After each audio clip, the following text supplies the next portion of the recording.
Welcome to the Straight Out of Home Video podcast, part of the Geeky Waffle Network.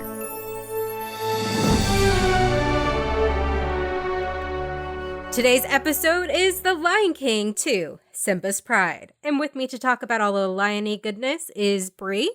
Hello. And Hope. Hi, you guys. Are you guys ready to talk some not quite Kuna Matata? Absolutely. Yeah.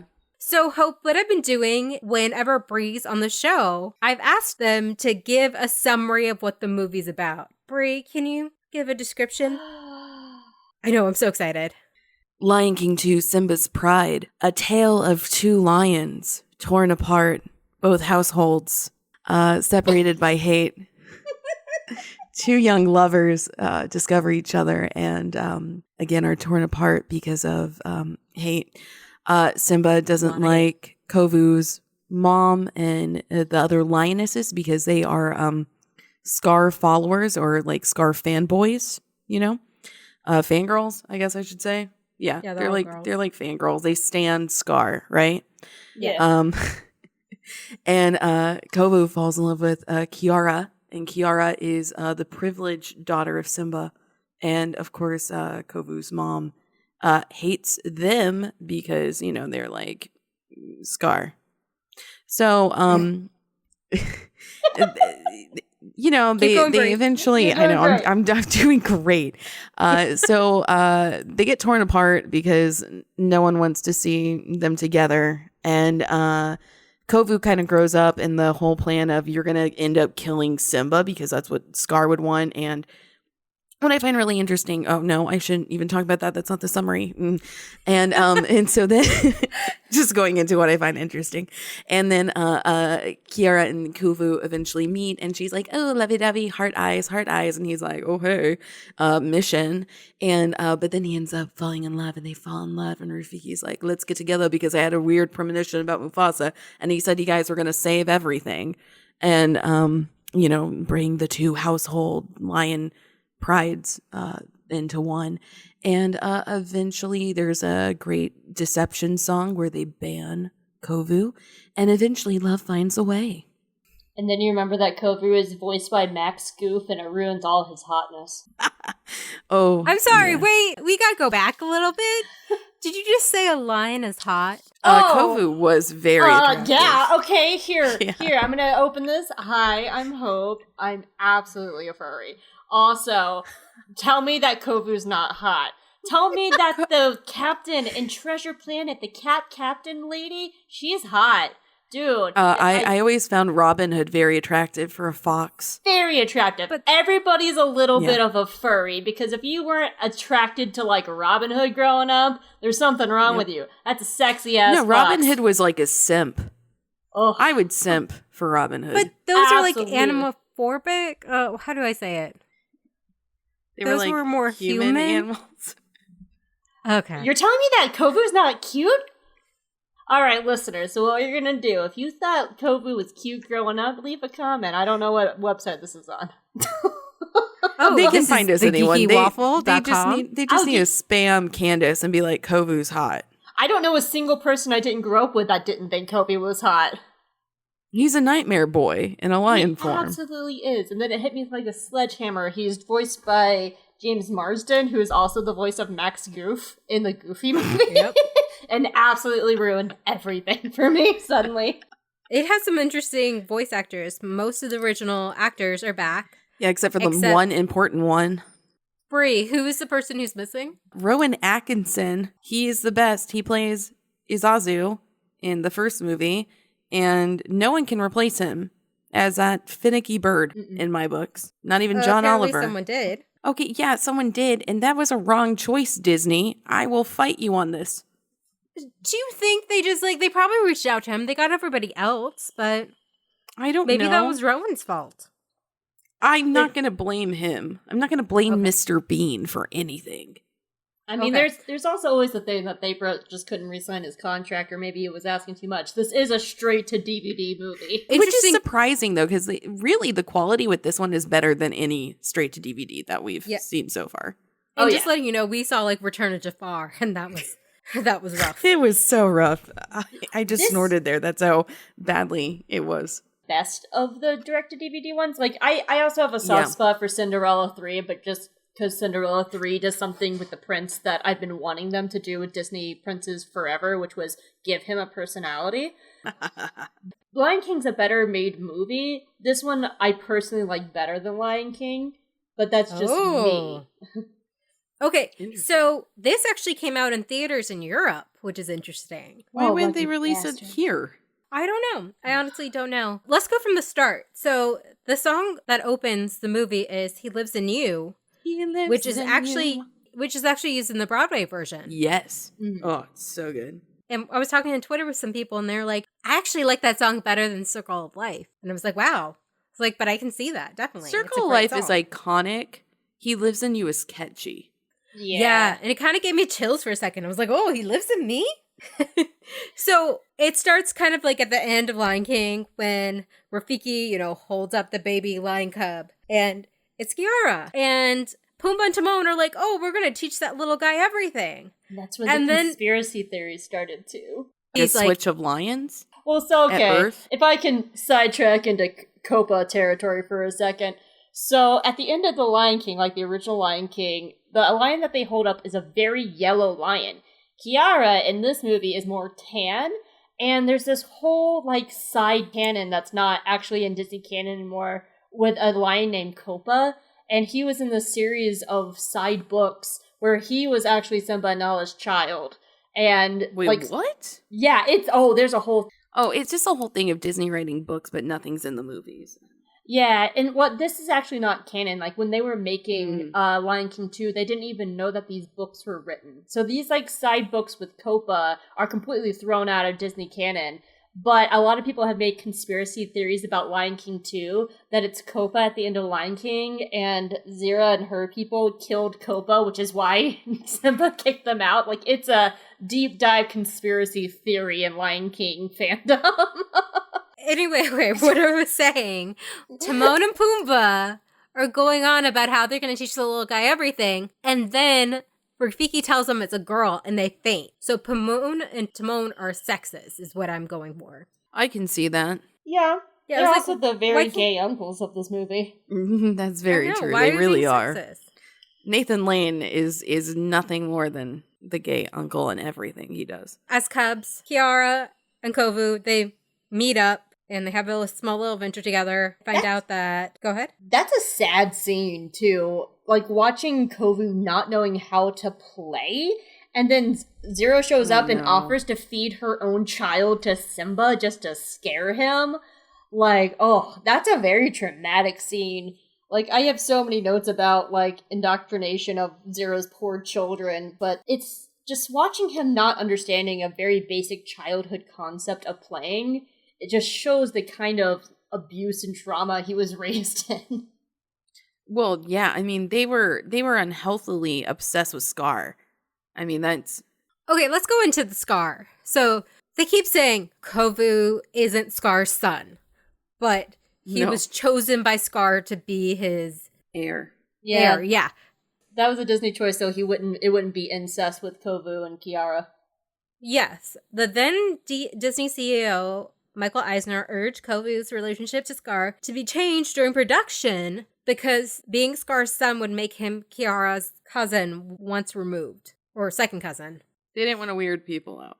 It is interesting, though, because, Kovu has an older brother. And played by Andy Dick. What I find interesting, I'm glad they kept this great touch to it, is when Scar chose an heir, he chose the youngest, which is Kovu.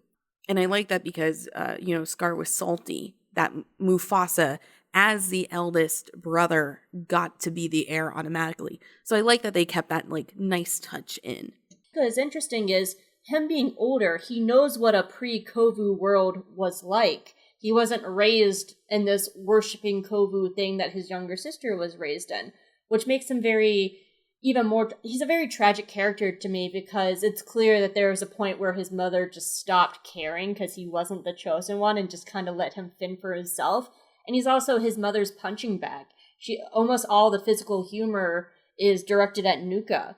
And she's constantly hurting him to where he's now pretty much this broken character obsessed with trying to surpass his younger brother and to live in his eyes.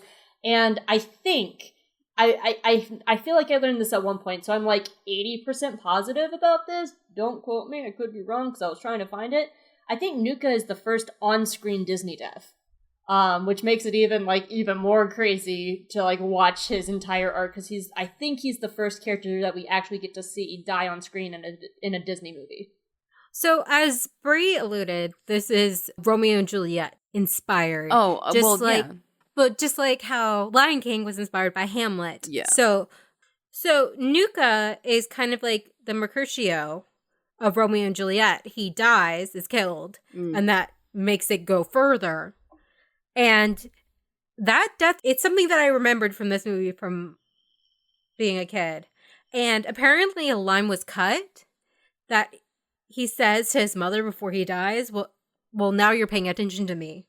Or something like that. And they cut that because that was way too dark. Oof. That would have been, oof. That's like an HBO line. Mm-hmm. Yeah. Guess I got your attention now, or something like that. Yeah, no, but that would have been deep if he said that. Yeah. I almost wish they kept that in. I absolutely love Nuka and Vitani as a character. I find them far more interesting than Kiara. I actually find Kiara very boring. But that's because Juliet is boring. Comparative, she is the Juliet of this story. And yeah. No, she is. Oh, and the older Kiara is played by Neve Campbell. How weird is that? I'm trying to remember who Neve Campbell is. Scream franchise. Neve Campbell was in Party of Five. It's interesting that they used heavily influenced by Shakespeare in this. I mean, I don't think Disney has done... I feel like these are the two most Shakespeare movies that Disney has ever done. Who are these lions' father? Because we don't see any other male lion. Well, you would assume Scar, because technically a pride can really only have one lion, right? Yeah. Yeah. They're all technically related to each other. Actually, depending on how deep you want to get into it, because there's a whole other show called The Lion Guard, which takes place in the middle of this movie, because it's about Kian, who is Kiara's younger brother, and Lion Guard ends before she's an adult in this movie, and her younger brother Kian leaves. But there are other male lions. There are other nearby prides and stuff that happens. Like, I think there's one called like the Night Pride, which is where Kian meets his queen. So there are like other lions in this canon, but also in the side stories with Copa, you meet other male lions too. But for the most part, I just don't think they want us to think that deep about it, because I feel like I read somewhere that technically everyone's sort of related, but they don't want it to be their way. But they have brought up in lions. Yeah, they have brought up in other canon that there are other male lions and other nearby prides. But the thing if they are Scar stans, then I would assume they're only Scar followers because they like him and they got with him. That's the only logical reason I could see. Yeah. The Outsiders were actually originally part of Simba's Pride. And I kind of want to talk about the title in a minute. But they were actually defectors from Mufasa and Simba's original pride, because when Scar was ruling, they were like, yeah, we like this guy, yeah. So they left with him right after his death, so... when Scar took over at one point, they would probably be there, right? They would have been in the pride. Yep. Right. So he had a got with them. Yeah, We're just going to say that. So... can we talk about the whole, like, destiny versus defying fate kind of thing going on? Because Kiara brings that up a couple times, where in her song that she sings with Simba, like, well, I forgot what it's called, but even those who are gone are with us when we move on, one family under the sun. It's We Are One. Yeah, thanks. I couldn't remember the title. In that, she questions that, like, what her destiny is, and if it's predetermined for her, when all she wants to do is to be herself. And that's really the biggest drive for her this entire movie, is all she wants to do is be her own lioness, go out, meet this friend, have her own way, while Simba's just lording over her.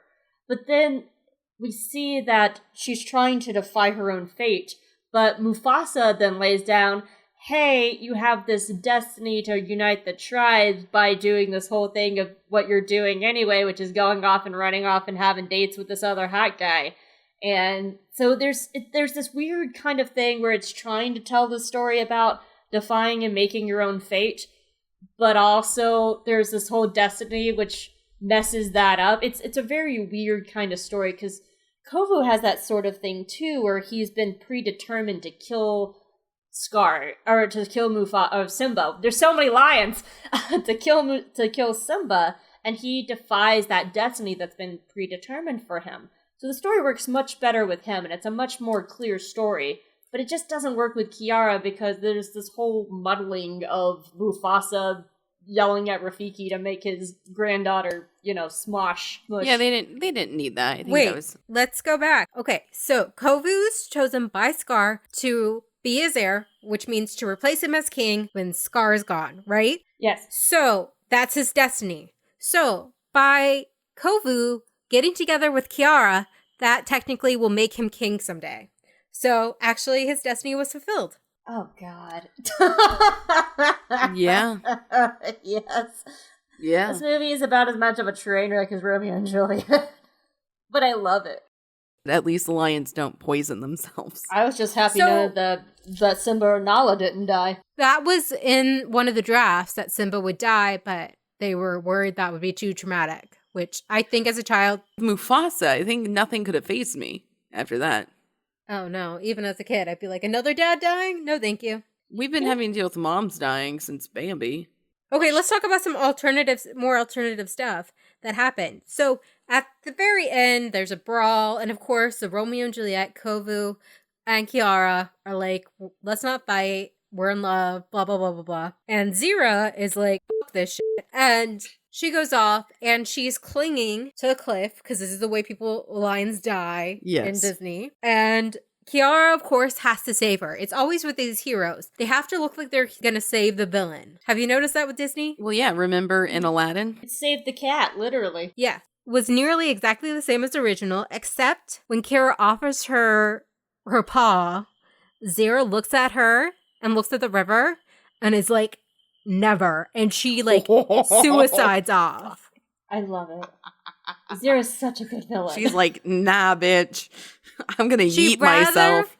Yeah, exactly. Rather than get help from her enemy, she's like, peace. She's a psycho fangirl. I love a good villain. I live for villains. They're my favorite. And she is... Sometimes you just need villains that don't get redeemed. Sometimes you just need people, and I love a good redeemed villain. Give me a Loki any day. Give me a Hordak from She-Ra any day.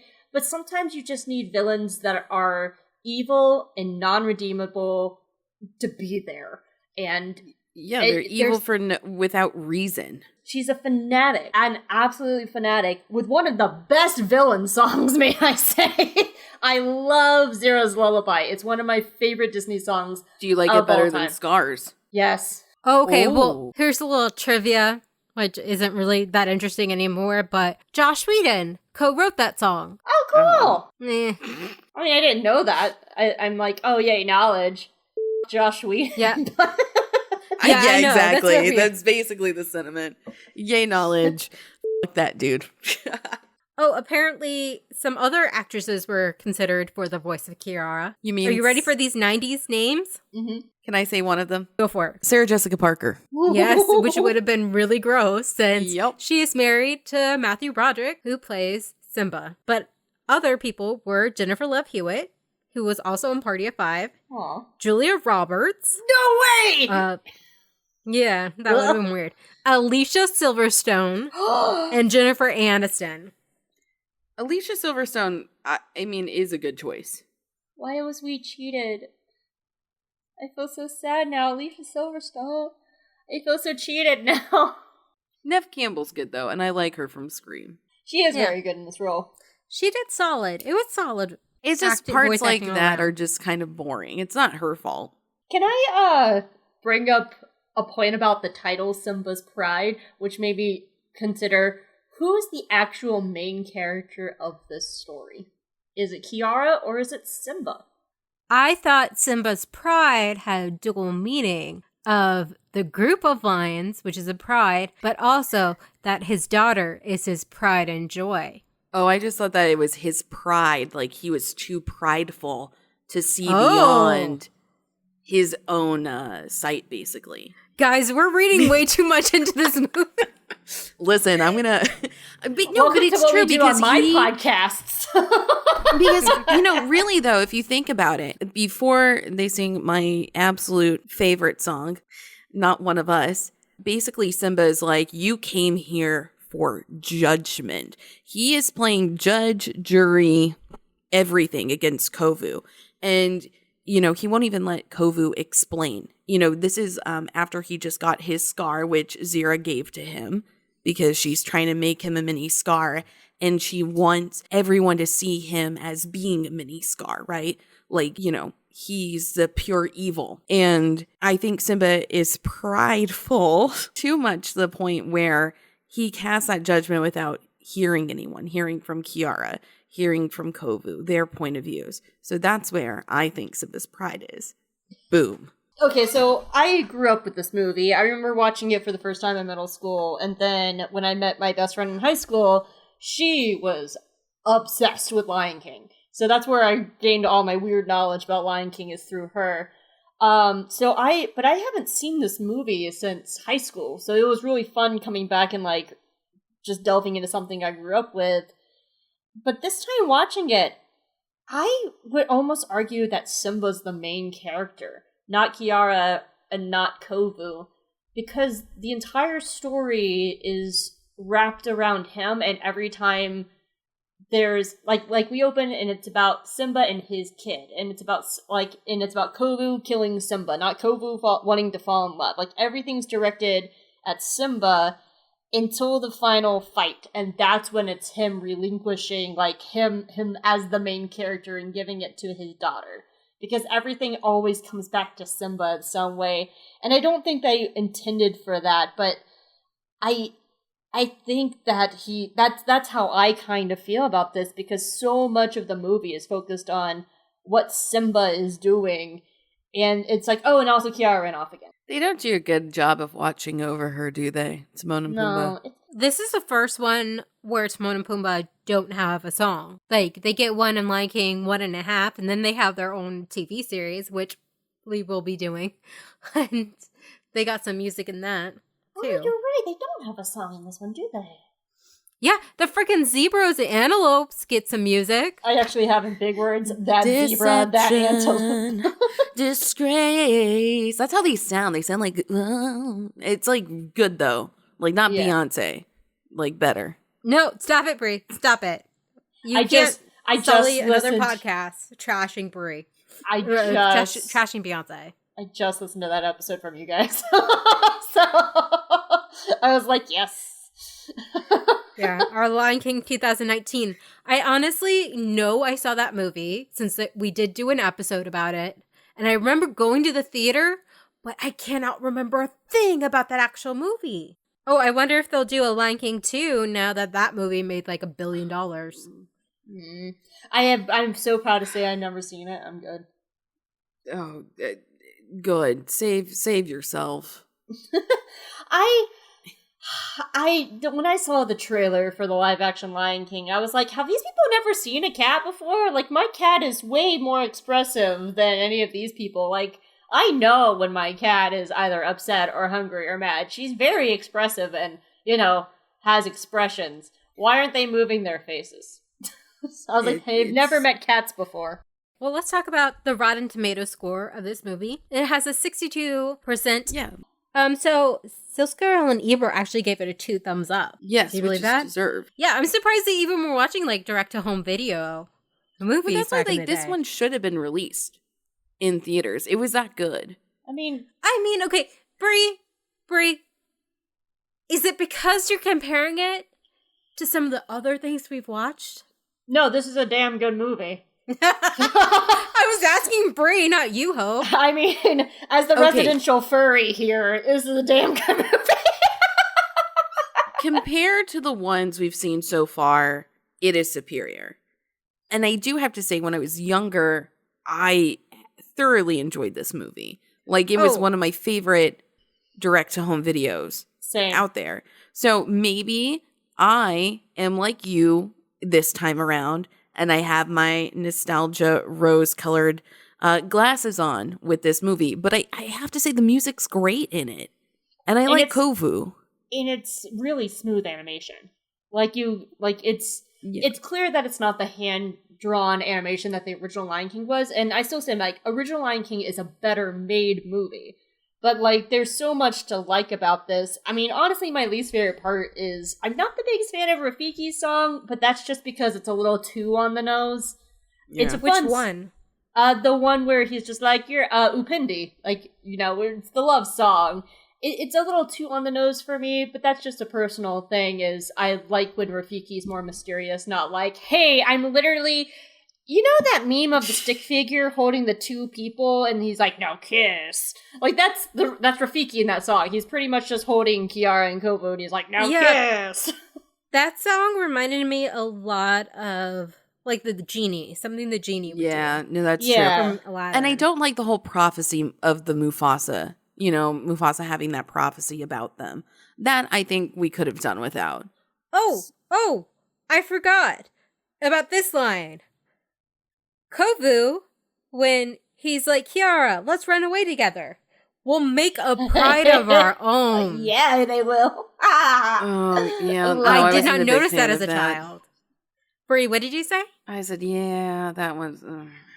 I noticed that, but I was also in like middle/high school watching this. I was like, oh, snap. My favorite line was... elementary school. My favorite line growing up that I wrote, oh damn, underneath it was Kiara to Simba going, you will never be Mufasa. And I wrote, oh damn. That's such a good line. Have you seen all the Lion Guard? I haven't watched, I watched a little bit, like more snippets here and there. It's a little bit on the younger side. But yeah, I've read some of the lore. I've read a lot of the lore. I watched the first 10 minutes of it and I was like, oh, this is definitely not for me.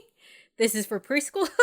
Yeah. But they did have a scene with Simba and Kiara and her little brother, Kion, which is just lion, but with a K. And he interrupts them and he's like playing around. Apparently, Kovu and Beyonce, they make an appearance in season 3 and season 1 even. So in the season 3 premiere, Battle for the Pride Lands, the Lion Guard and their friend leave the Pride Lands to search for the Tree of Life after being injured while defeating Scar's spirit? Okay, so here we go, because wait. Wait, what? Let me finish. Okay. 1 second. Thus explaining Kion's absence from Simba's pride. Yes. Even though they never mentioned her freaking little brother. No, not at all. There was a very much Kiara's an only child. He was fighting. Let's go back. This movie takes place like 3 days. Let's go back, though. Fast movie. Wait. Let's go. Scar's spirit? So what happens is Scar was originally a part of the Lion Guard when he was younger.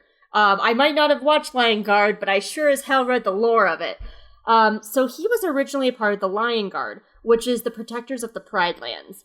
And there is some kind of curse that when you get that scar, it's a specific kind of curse that makes pretty much eat you alive and makes all your self-doubts become real, which is what drove him to being the villain that we see in the movie. That curse is still lingering, and it starts getting into Kion when he gets his scar and his scratches, and his self-doubts start happening and growing and everything, so he doesn't want to destroy his family once he feels that he has that curse in him. And he has this kind of like snake venom inside him that's killing him too. So they're all like, oh, I guess we'll go off and find the Tree of Life or whatever. And Lion Guard, I think, ends like shortly before the adult timeline of Lion King 2, which is why at some point Vitani from The Outsiders becomes the new head of the Lion Guard, but I don't know where in the timeline that happens. Again, I read lore, not actually watched the show.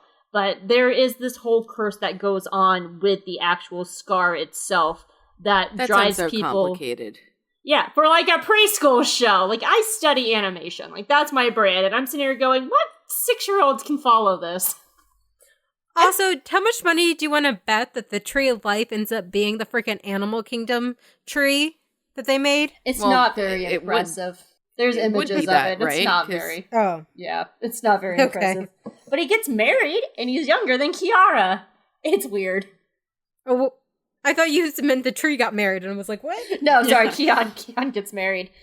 Because the whole point of, like, I like Scar not having a curse in it because he was just bitter. Yeah, that means, like, Simba, like, kind of killed or, like, led to the death of, like, a cat, a lion that was, like, cursed and someone in trouble, innocent, and it's not his fault that he was cursed. But that's the whole point, like, because that's what I liked about, like, Kovu or Zira giving Kovu the scar, because she wanted to show how much he mirrors Scar, even though he personally doesn't. And I think it takes away from that. It takes away from Kovu not becoming what everyone just saw like he would become, just because he looked so much like Scar, you know? And you know, they kind of did that whole, like, a prejudice thing against him because he looks so much like Scar. Even though he's not related to Scar, as I said 5 times in this movie. He looks exactly like him. Yeah, no, they're like, not related. This is in the South. It's fine. It's fine. They're lions. It's fine. I'm sure it happens in prides all the time. Right? Yeah. I mean, they don't care. I am not a zoologist. Me neither. But, you know, it does play in that whole fact. Like, that's what I liked about, like, you know, they could have even gone further with it. That's why I think the prophecy kind of takes a lot of it. Because I like that Kiara just sees him for him. Yeah. You know, when so many people just see him as Scar. You know, so, you know, I think that it shapes their relationship to be a lot stronger if it wasn't the whole fated idea. So, any other thoughts about this movie? It's so good. The animation's gorgeous. Zira's villain song is the best. I already said that. Kovu is hot, and I admit it. Yes, I'm a furry. That's one of my notes. Okay, so one of the things I'd like to ask also, since we all saw this, like, when we were younger as kids, does it hold up? I think it does. So. I think I was still entertained, even as an adult. I don't think the prophecy part of it holds up. But I think if you take that out and look at the rest, it's very strong. Yeah, I think as an adult, Timon and Pumbaa stuff, I forgot how much it was. They were in there. But even then, there are still lines that are really great from them. I just forgot how fast this movie was. I forgot it was like 3 days of time, if that. Maybe 2 days. So that was the biggest thing for me, is the pace was way faster than I realized from when I was in middle school and watching this. But yeah, I mean, absolutely holds up. I love this movie. Okay, Hope, can you tell people how they can find you online? Absolutely. You can find me at geekygirlexperience.com. That's where I write all my reviews. I have an animation podcast called Hope Makes Chris Watch Cartoons, which I have with my co-podcaster Chris, and we're currently going through Gravity Falls, and I'm pretty much just making him watch all my favorite shows that I always reference to in our other podcast, which is J Guys and Jedi, where we're going through Star Wars animation, and we are finishing up Rebels, and we're about to do Season 7 of Clone Wars, and then Resistance, and apparently the new Bad Batch show that's coming out. It's also, you can follow me on Twitter, at HopeMollinex. Great. And you can find us at thegeekywaffle.com, and you can see all our podcasts and blog posts, and follow us on social media. Right, Brie? Yes, please follow us on social media, and we also have a Facebook community group called The Geeky Waffles. It's so really come on fun. over. You should totally come join us. We'll ask about whether you found Kovu to be hot. Yeah, we'll make that a poll. And I promise I'm not like a raging furry on Twitter. I'm just like, you know, I'm like... No, but like... Hey, some people might want that hope. Here's the thing, and I'm not a furry, with nothing wrong with that, but I mean, Kovu's an attractive lion. Okay, well, on that note, thank you, Hope, and thank you, Brie. We hope you have a happily ever after until the sequel.